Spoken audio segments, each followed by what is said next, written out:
और आपको एक अहम खबर दे देते हैं कि पंजाब पुलिस नैब पर भारी पड़ने लगी है।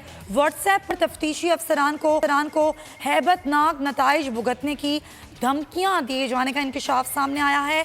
नैब लाहौर पंजाब पुलिस के खिलाफ गुजरात, साहिवाल और शेखुपुरा रीजन्स में हुकूमती ख़जाने को अरबों रुपए का नुकसान पहुंचाने के केसेस की तहकीकात कर रहा है।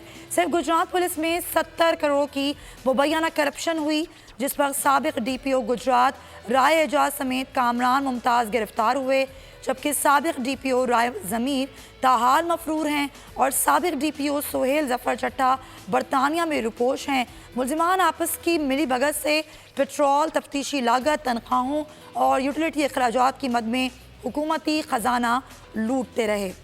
साबिक DPO सोहेल जफ़र चट्टा नैब की जानिब से 12 तलबी के बावजूद पेश ना हुए, बल्कि चेयरमैन नैब को नैब अफसरान के खिलाफ शिकायती परवाना इरसाल कर दिया।